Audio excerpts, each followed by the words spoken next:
Alhamdulillah pada malam hari ini kita kembali bisa bermuajahah dalam keadaan sihat walafiat dalam rangka untuk melaksanakan kegiatan rutin kita, yakni pengajian malam Selasa, pengajian kitab Syama'il Muhammadiyah yang dikarang oleh Al-Imam Abu Isa Muhammad bin Isa bin Saurah At-Tirmidzi.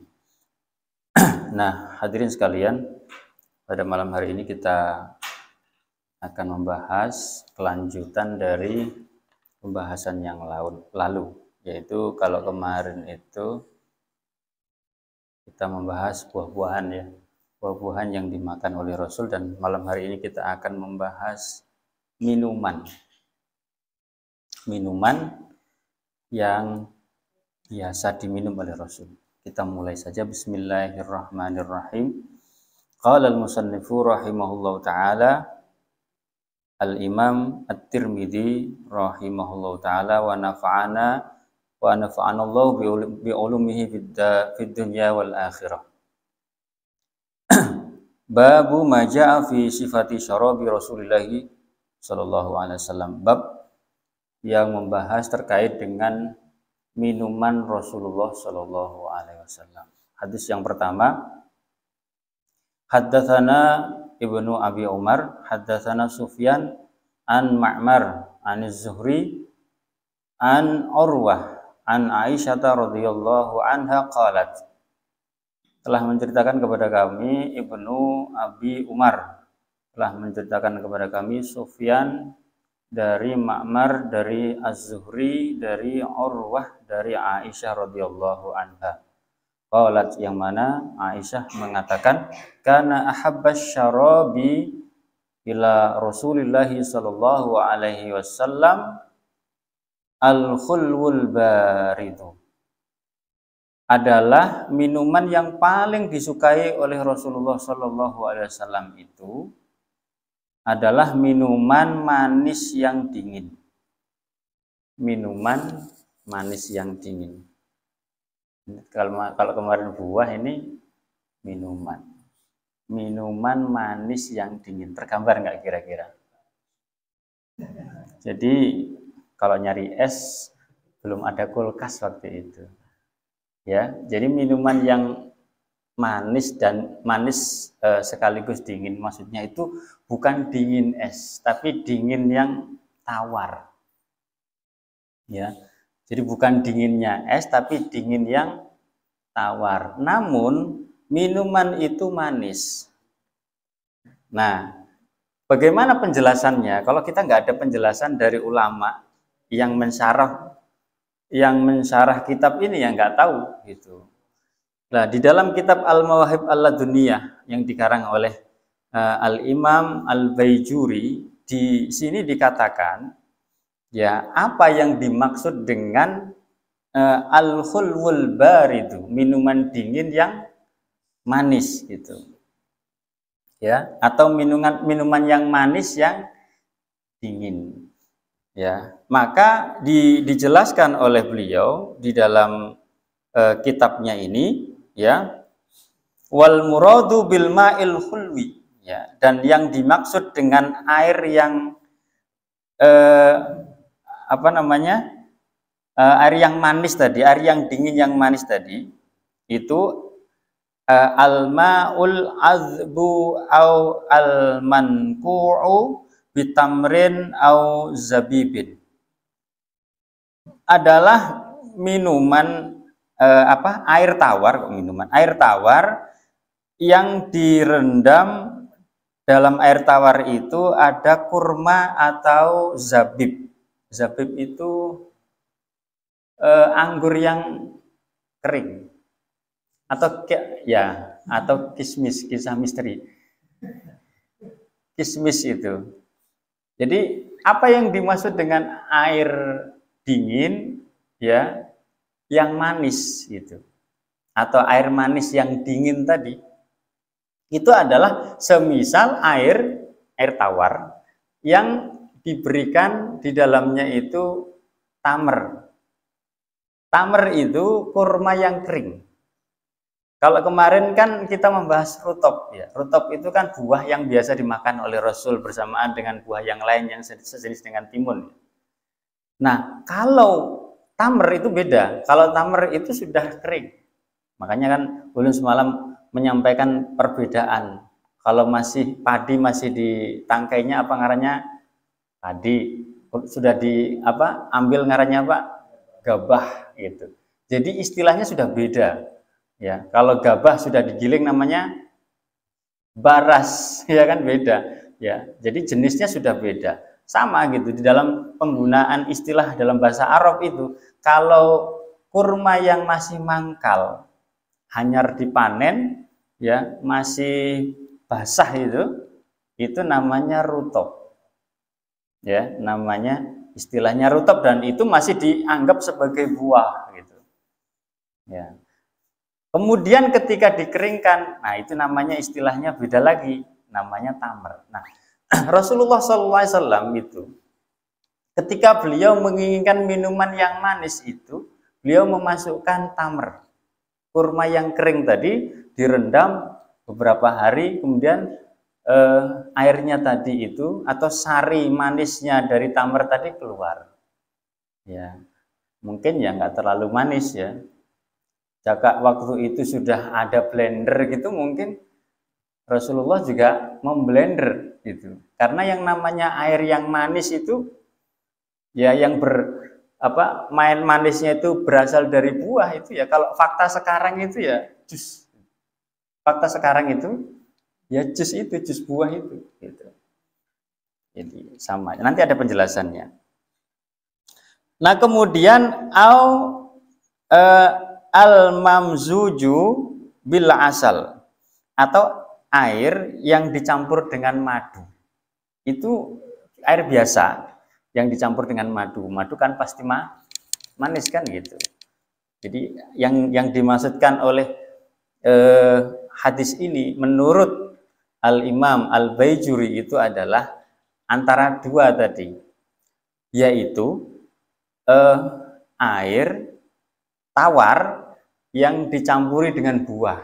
Contohnya adalah buah kurma yang kering atau buah anggur yang kering atau air yang dicampur dengan madu. Nah, itu sehingga dikatakan air manis yang dingin gitu. Itulah yang biasa diminum oleh Rasulullah SAW. Kemudian di dalam kitab ini juga disebutkan ya perkataan dari Ibnul Qayyim Al-Jauziyah. Qala Ibnu Qayyim wa azharu annal murada al-kul. Ya. Bahwa yang nampak bahwasanya yang dimaksud dengan minuman yang tadi manis dan dingin tadi itu adalah al-kul. Maksudnya itu yang bentuknya itu umum. Semua yang manis itu dianggap ya tadi al-khulwul baridu. Semua yang air tawar yang dicampur dengan sesuatu yang manis yang berasal dari buah dalam hal ini yaitu ya masuk dalam kategori ini gitu. Karena apa? Penjelasan beliau annahu yasduqu 'alal kulli ya, karena yang penting itu annahu ma'u hulwin wa idza jama'ul ma'i wal wasfaini al madhkuraini wa huma al halwatun wal barudatun. Apabila yang terpenting di sini adalah apabila terkumpul dua sifat yang dimaksudkan tersebut, yakni ada dingin air tawar tadi dan manis gitu. Nah, ini air dingin yang manis ini menurut Ibnul Qayyim Al-Jauziyah, beliau ini kan juga ahli dalam pengobatan Tibbun Nabawi. Ya, ternyata beliau juga menyampaikan fadilahnya. Ya, beliau katakan air dingin yang manis yang dihasilkan dari sari buah tadi itu adalah bisa hafidzus shihah, bisa menjaga kesehatan, wa nafa'al arwah ya, dan bermanfaat untuk arwah. Arwah itu batin maksudnya. Maksudnya itu ruh itu batin gitu ya. Wal kuwa wal kabdu wal qalbu ya. Kemudian bisa menambah kekuatan ya, menguatkan hati, menguatkan jantung, wa qama al hararah ya, dan juga bisa menurunkan panas loh ya. Menurunkan panas itu. Wa qamal wa hafidha 'alal badani ya rutubatihi ya, dan juga bisa menjaga kelembapan badan dan lain-lain lah ya. Ini fadilahnya ya yang disampaikan oleh Ibnul Qayyim Al-Jauziyah. Ya, luar biasa ini. Beliau ini mengutip perkataan Ibnul Qayyim. Padahal beliau ini Asy-Syafi'i. Ya, sementara Ibnul Qayyim itu adalah murid dari Ibnu Taimiyah yang bermadhab Imam Hambali ya, Ahmad bin Hambal. Jadi artinya para ulama itu ada alergi dengan ulama yang beda mazhab. Ya. Jadi selama ra'yul islami ya diambil. Kada harus bahwa wah ini harus dari ulama mazhab kita, mazhab kami. Karena pada saat itu yang namanya Ahlus Sunnah wal Jamaah itu ya memegang teguh 4 mazhab itu. Ya, bisa mengambil kaul dari Imam Abu Hanifah, imam paling tua, bisa mengambil kaul dari Imam Malik ya, Malik bin Anas itu gurunya Imam Syafi'i ya, atau bisa mengambil dari Imam Syafi'i ya. Ya, bahkan bisa mengambil juga dari muridnya Imam Syafi'i yaitu Imam Ahmad bin Hambal. Seperti ini ya. Jadi Imam Al-Baijuri ini termasuk ulama mutaakhirin ya, ulama akhir-akhir ini ya, artinya periode akhir gitu ya, yang mengambil termasuk periode pertengahan Imam Ibnul Qayyim Al-Jauziyah, muridnya Ibnu Taimiyah. Nah, ada tambahan di sini. Tadi dikatakan salah satu yang dikatakan sebagai minuman manis yang dingin itu kan al-mamzuju bil asal.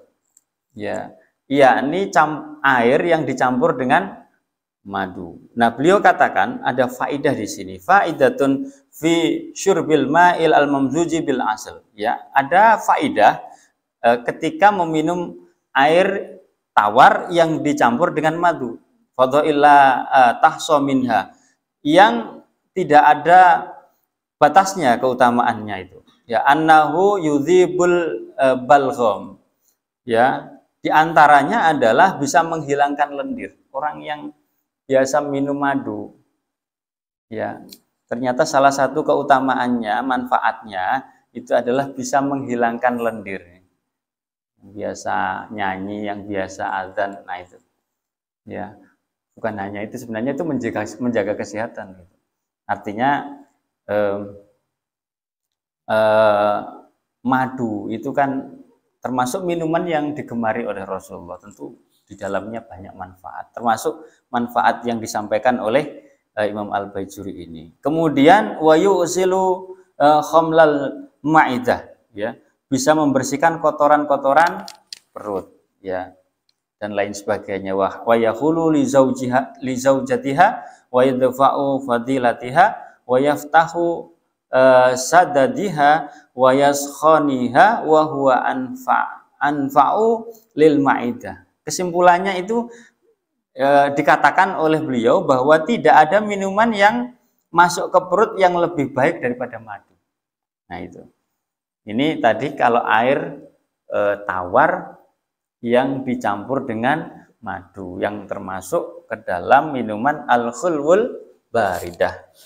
Air manis yang dingin. Kita lanjutkan, wallahu a'lam bishawab. Kita lanjutkan hadis berikutnya. Haddatsana Ahmad bin Mani'in, haddatsana Ismail bin Ibrahim, haddatsana Ali bin Zaidin an Umar wa ibnu Abi Hamlah an Ibni Abbasin qala.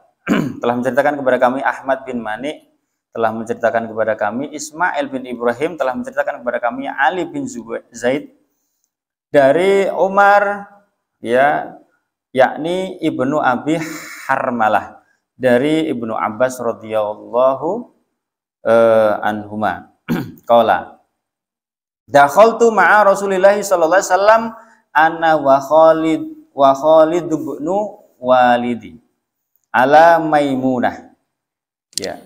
Hadis yang diriwayatkan oleh Ibnu Abbas ini menceritakan bahwa kata beliau, aku bersama Rasulullah SAW, juga di situ ada Khalid bin Walid masuk ke rumah Rasulullah SAW, ya, masuk ke rumah Maimunah, ya, masuk ke rumah Maimunah. Maimunah ini adalah salah satu istri beliau. Nah, jadi Ibnu Abbas dalam cerita ini itu usianya masih sekitar 8 atau 9 tahun, masih kecil. Ya, di mana beliau menceritakan, Ibnu Abbas menceritakan, aku bersama Rasulullah, ya, dan juga di situ ada Khalid bin Walid, itu masuk ke rumah Maimunah. Kira-kira Khalid bin Walid, kira-kira cerita ini di mana? Di Mekah atau di Madinah?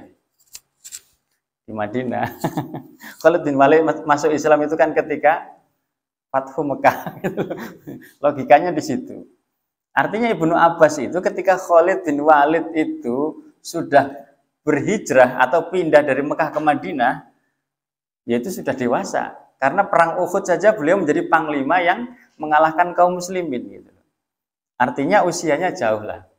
Jadi bertiga masuk ke rumah Maimunah. Sementara Ibnu Abbas itu masih kecil, sekitar 8 atau 9 tahun dalam kisah ini. Faja'atna bi'ina'in min labanin.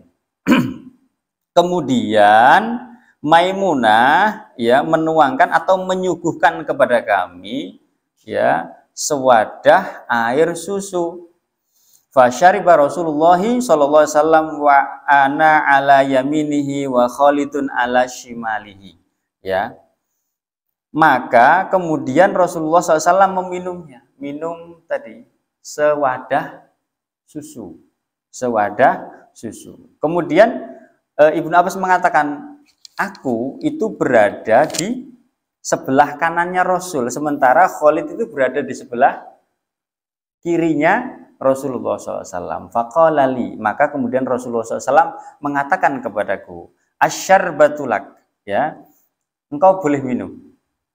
Jadi ternyata Rasulullah mempersilahkan kepada Ibnu Abbas terlebih dulu. Posisinya Ibnu Abbas di mana tadi? Sebelah kanan. Rasulullah kan biasa memulai sesuatu dari sebelah kanan, dan itu sunnahnya beliau. Artinya takdirnya Ibnu Abbas lah. Karena sebelah kanan didahulukan. Ini kan lebih senior ini. Khalid bin Walid, kenapa nggak didahulukan itu? Karena Rasulullah selalu mendahulukan dari sebelah kanan, dan itu sunnah beliau. Jadi secara takdir beruntung gitu beliau. Meskipun usianya masih halus dibandingkan dengan Khalid. Ini supaya gambarannya tuh ada, tergambar gitu loh. Ya, dalam benak kita itu. Ya, jadi kemudian ternyata Ibnu Abbas dipersilahkan lebih dulu untuk meminum sisa dari minumnya Rasulullah tadi, ya, sisa dari wadah yang diminum oleh Rasulullah tadi. Fa in syi'ta, kata Rasulullah, fa in syi'ta atharta biha Khalidan, ya, jika engkau berkehendak, ya, jika engkau berkehendak sisakan untuk Khalid, gitu. Itu kan perintah Rasulullah. Jadi Rasulullah minum, ya kan, masih ada sisanya.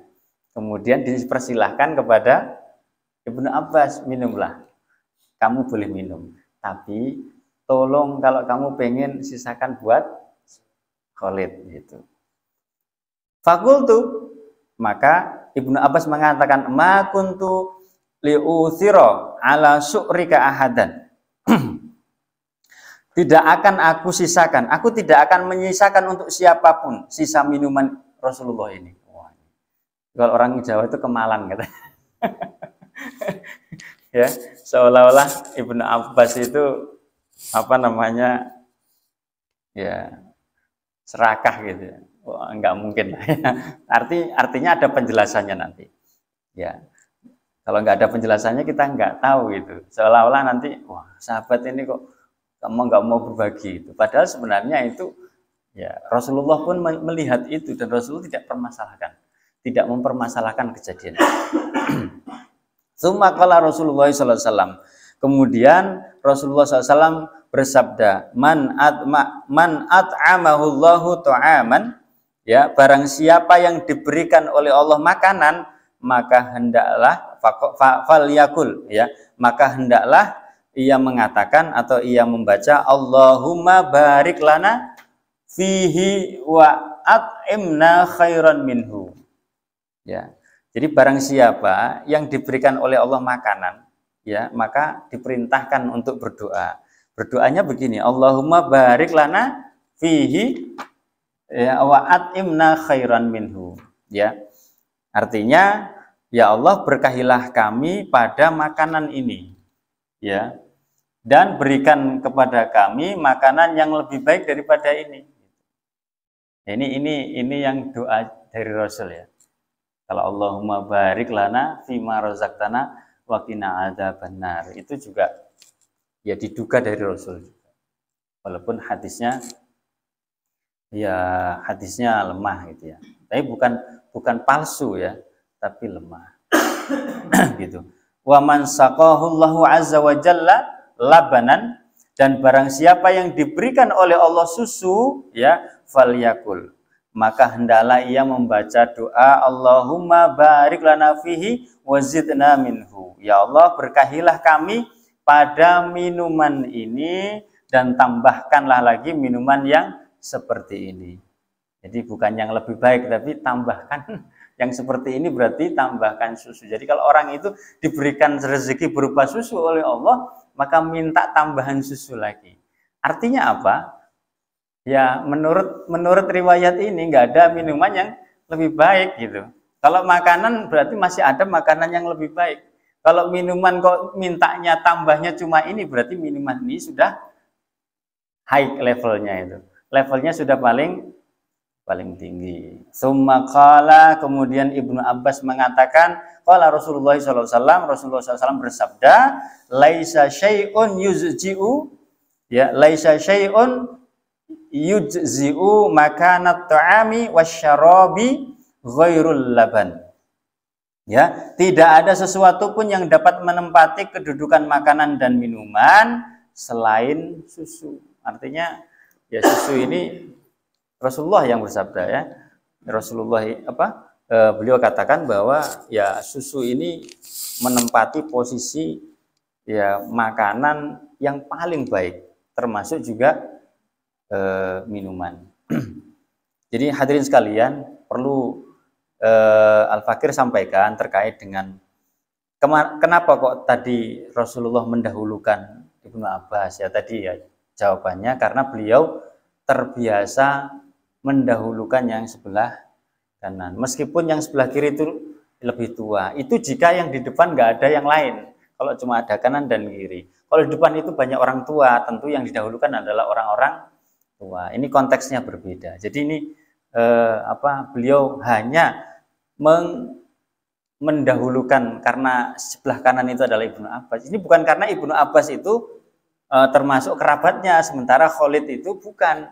Ini semata-mata itu. Karena apa? Pada saat yang sama ternyata susu itu ketika dihabiskan oleh Ibnu Abbas, Rasulullah tidak memarahi gitu. Ya, karena apa? Ya jika engkau berkehendak gitu. Jika kamu ingin sisai itu gitu. Ternyata tidak disisai. Artinya apa? Ya artinya beliau ya membiarkan itu. Dan memang dalam konteks kita itu mencari berkah, kemudian mencari keridhaan Allah, itu memang harus ini berlomba-lomba, fastabiqul khairat. Ya, fastabiqul khairat, tidak boleh saling mendahulukan, pian aja gitu. Kalau misalnya urutan wudhu itu kita misalnya itu ya jangan supan-supanan, ya sudah maju aja, karena urusan akhirat harus berlomba-lomba, kada boleh supan-supanan, kada boleh mendahulukan. Kalau misalnya di dalam masjid atau di langgar itu ada soft kosong itu, kada usah banyak mempersilahkan, sudah isi aja. Karena masalah urusan akhirat berbeda dengan dunia. Kalau di dunia, kalau urusan dunia bisa aja kita itu mendahulukan. Tapi kalau di masjid, ya masjid-masjid yang di sana mendapatkan kunjungan pejabat biasanya dikasih tempat ya khusus gitu ya. Nah, kemudian hadirin sekalian, soal susu gitu ya. Susu ini kan lebih banyak dihasilkan dari mamalia ya. Ya, ada susu unta, ada susu sapi. Yang paling banyak ya susu sapi lah yang diproduksi secara massal yang dijual itu. Ada susu kambing ya, susu kambing etawa. Ada susu apa lagi? Kuda menghasilkan ya. Dulu di Jawa itu ada orang jual susu kuda liar itu untuk pengobatan, itu ada. Ya, kan mamalia juga, ya. Yang aneh itu susu ikan. Ya. Jadi ini kayaknya berawal dari ide makan siang gratis itu dari pemerintah terpilih itu. Jadi kan awalnya kan ada ide janji akan memberikan makan siang gratis itu ya.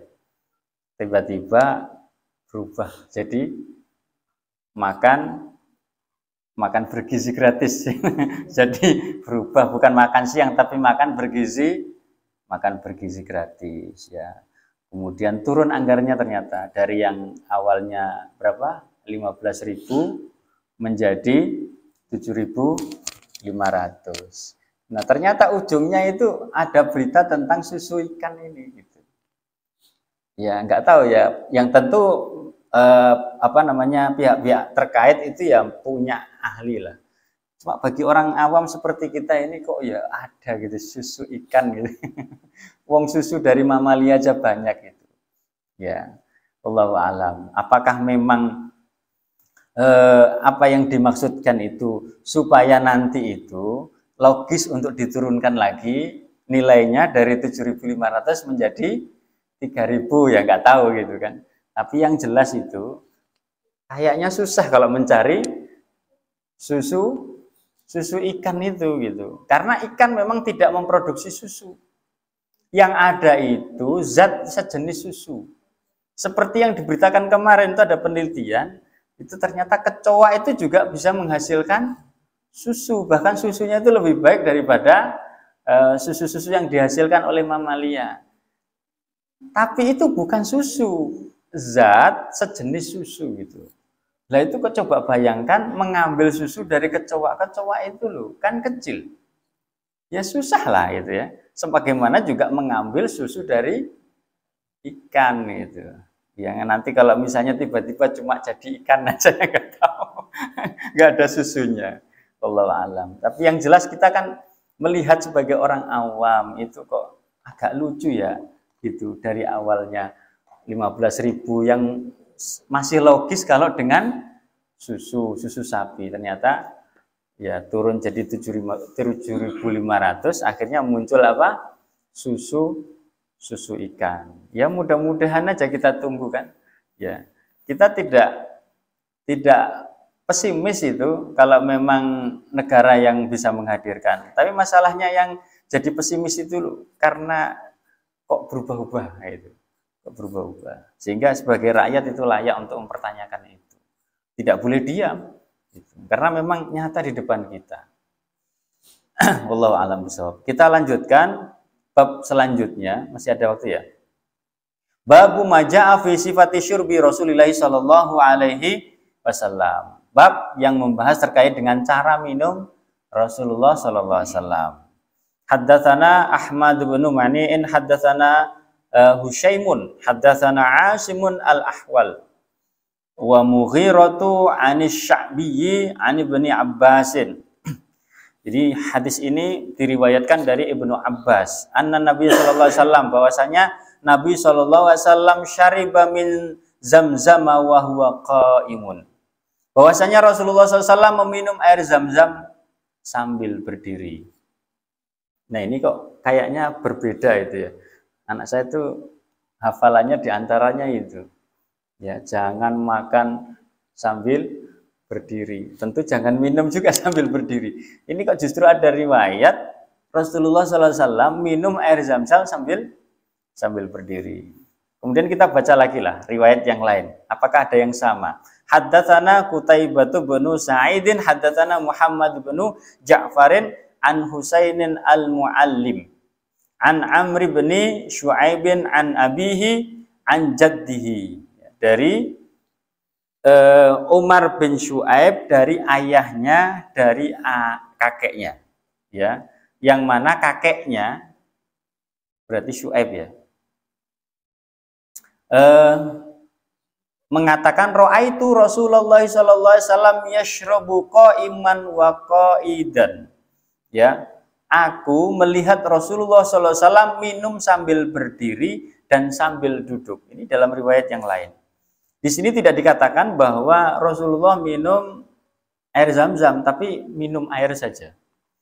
Gitu. Kemudian hadis yang ketiga, haddatsana Ali bin Hujrin, haddatsana bin al-Mubarik, an Asimil al-Ahwal, an Sya'bi, an Ibnu Abbasin, ya, qala. Jadi hadis yang diriwayatkan oleh Ibnu Abbas, yang mana Ibnu Abbas mengatakan saqaitun nabiyya sallallahu alaihi wasallam min zamzama fasyariba wa huwa qaimun. Ya, Ibnu Abbas mengatakan aku menuangkan air zam-zam untuk Rasulullah sallallahu alaihi wasallam, kemudian beliau meminumnya padahal beliau pada saat itu dalam keadaan berdiri. Nah, hadis ini hadirin sekalian, ya, ketiga hadis ini sebenarnya kalau kita membaca juga di dalam riwayat yang lain dan penjelasan para ulama, yang dimaksud bahwa Rasulullah SAW minum air dalam posisi berdiri itu adalah minum air zam-zam, bukan minum air biasa. Makanya kalau kemudian kita itu nanti berkesempatan untuk umroh atau haji, ya, pihak travel itu ketika mempersilahkan minum air zam-zam itu justru langsung disuruh minum dalam posisi berdiri. Karena memang dalam konteks ini, ya, hadis ini bisa diamalkan, ya, bahwa pada saat Rasulullah minum sambil berdiri itu adalah yang diminum adalah air zam-zam. Sementara ketika Rasulullah memerintahkan untuk minum sambil duduk, ya, dalam posisi duduk itu meminum minuman yang lain. Atau kalau misalnya ini dijamak, itu maksudnya itu ya tidak ada dosa bagi orang yang minum sambil berdiri. Gitu. Penjelasan para ulama kesimpulannya itu makruh gitu. Ya. Nah, makruh itu tidak dosa, cuma tidak mendapatkan apa-apa. Perbuatan makruh itu juga tidak perlu ditaubati karena tidak melakukan dosa. Makanya pernah ada ulama yang ketika ditanya, menurut kalian merokok itu hukumnya apa? Makruh gitu. Disuruh tobat. Yang nyuruh tobat dinasihati ulang, dari mana itu dalilnya orang melakukan perbuatan makruh suruh tobat. Jadi orang melakukan perbuatan makruh tidak perlu tobat gitu loh. Karena makruh itu ya satu aktivitas yang ketika itu dilakukan, apakah itu dilakukan atau ditinggalkan itu maksudnya, ya kan yang namanya seruan dari Allah itu kan bisa jadi tolabul fi'li, ada tolabul tarki. Ya, tolabul fi'li itu tuntutan untuk mengerjakan. Tolabul tarki itu tuntutan untuk meninggalkan. Nah, makruh itu diantaranya itu bisa jadi dilakukan, bisa jadi suruh meninggalkan. Ya. Nah, ketika dilakukan yang namanya makruh itu tidak mendapatkan apa-apa. Ya, tidak dapat pahala, ya tidak dosa. Tapi ketika itu ditinggalkan, makruh itu, maka mendapatkan apa? Pahala. Ya. Misalnya minum air yang dalam posisi air itu panas, itu makruh. Atau makanan itu masih panas kemudian ditiup. Ya, itu kalau dibiarkan sebentar itu, apalagi kopi ya, Mas Jali. Kopi itu kalau hanya dituang kadang nyaman itu ya, diseruputnya tunggu gitu. Tunggu sekitar 10 lah, 10 atau 15 menit. Wah, sudah nyaman itu. Nah, itu. Justru ketika diminum dalam keadaan panas itu sudahlah makruh, kadang nyaman itu.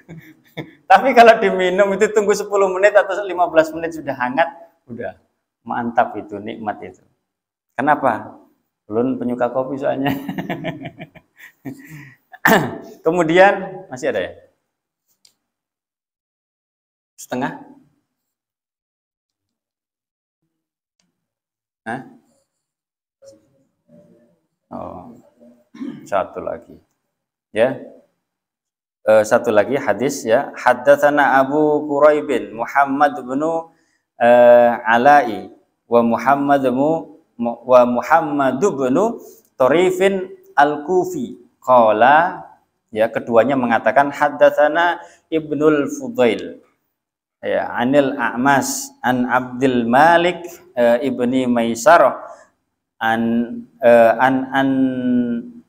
Nazali ibnu Sabrah qala ata Aliyu radhiyallahu an bi kuzin min ma'in, ya, kata An-Nazil bin Sabrah yang membawa hadis ini adalah seorang tabi'in, itu menceritakan ya bahwa Ali radhiyallahu anhu diberikan orang segayung air, wahwa firrohbah, ya, pada saat itu beliau berada di Rohbah. Rohbah itu satu daerah di Kufah.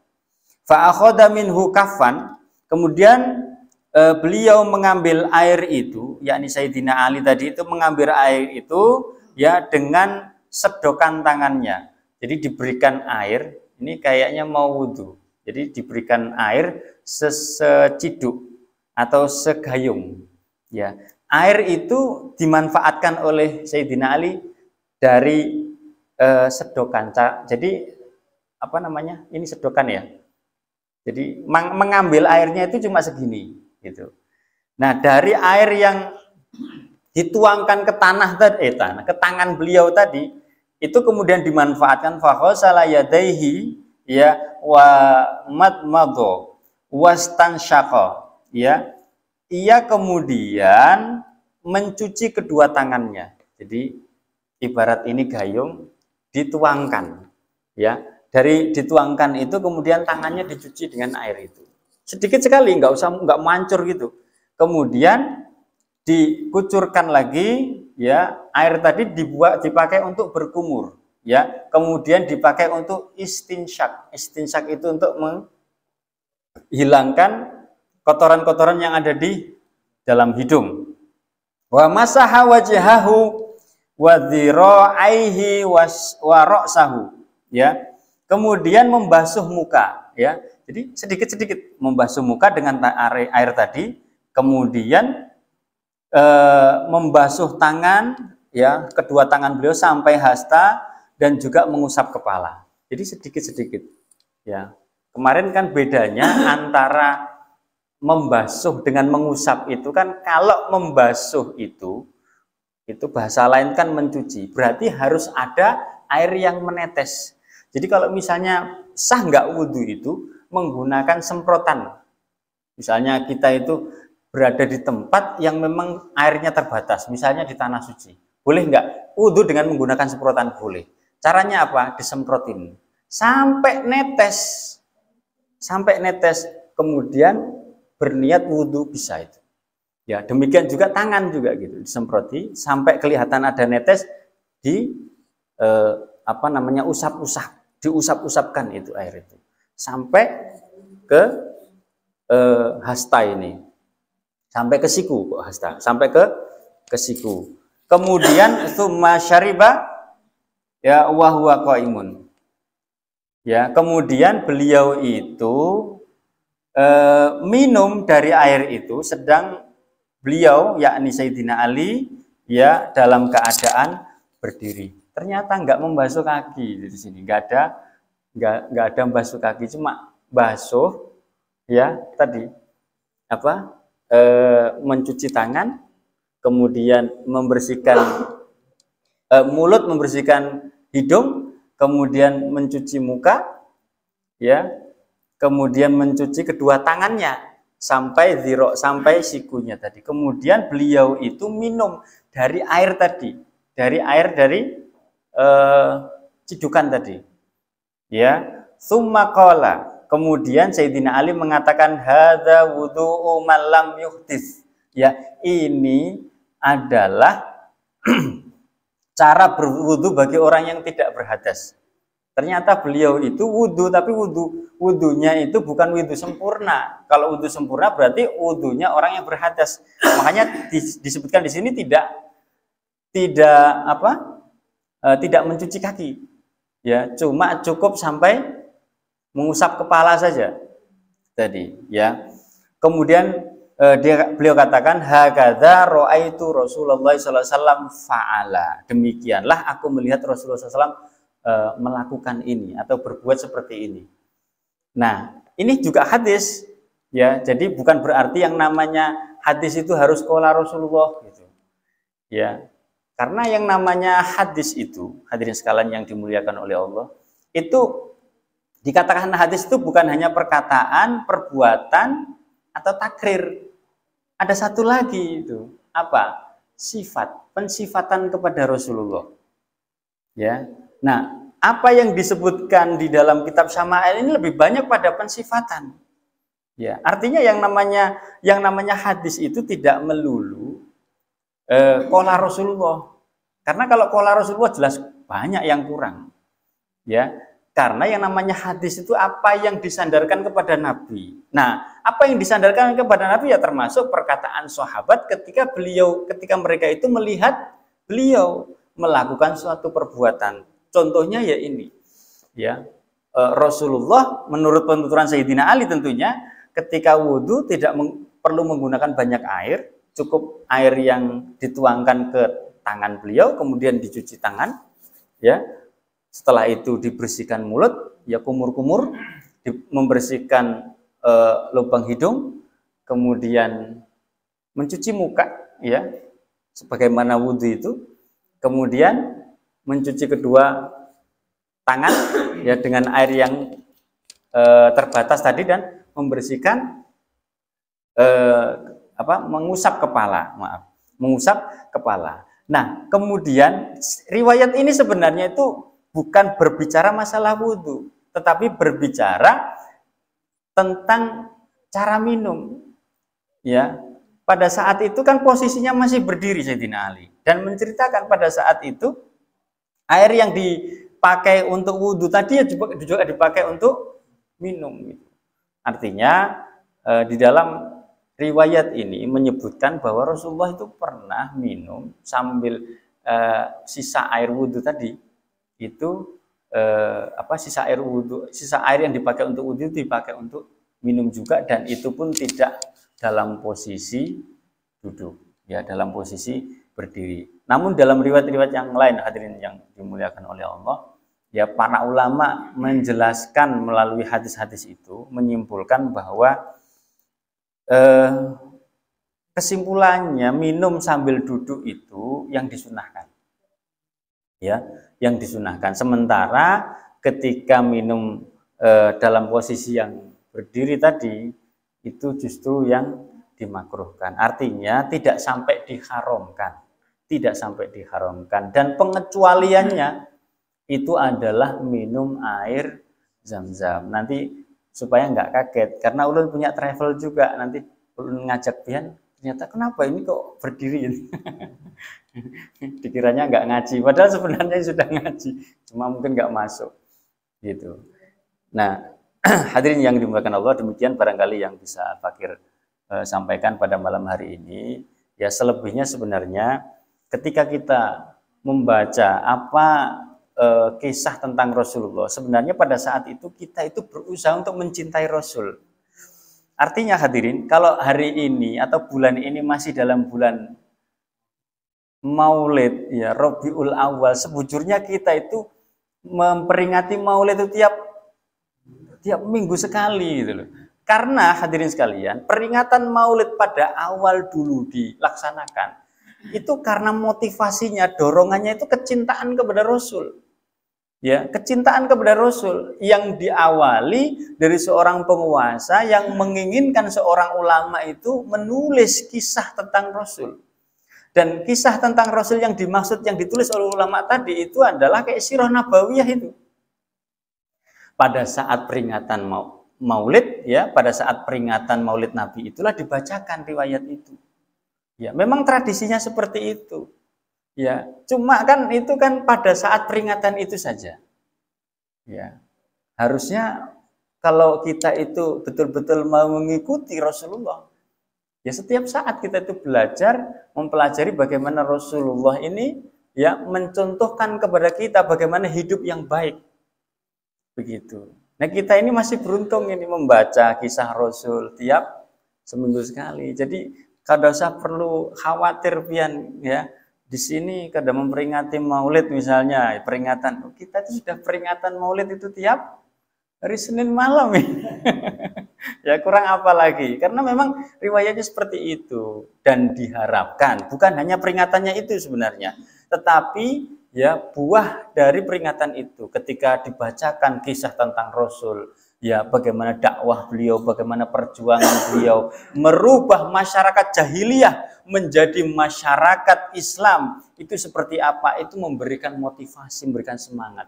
Sehingga kalau kita itu hidup saat ini berada dalam masyarakat seperti masyarakat dahulu ketika Rasulullah diutus, maka spiritnya mestinya sama, ingin mengembalikan ya apa yang dulu pernah ada yang diusahakan oleh Rasulullah SAW, yakni masyarakat Islam, masyarakat yang dipimpin oleh khalifah yang di dalamnya menerapkan seluruh syariat Islam dalam seluruh aspek kehidupan. Itu yang kita inginkan. Itu spirit dari Maulid Nabi yang sesungguhnya, bukan hanya peringatan-peringatan begitu aja. Ya, karena kalau seperti itu rugi banyak kita. Ya, sudah waktu, tenaga, pikiran gitu. Sementara hasil yang didapatkan itu tidak sebanding ya dengan pengorbanan yang kita keluarkan, juhud yang kita keluarkan. Mudah-mudahan kita semua yang hadir di majelis ini ya nantinya dicintai oleh Rasulullah SAW karena kita telah berusaha untuk mencintai beliau dengan mengikuti jalan kehidupan beliau sallallahu alaihi wasallam. Al-Fatihah.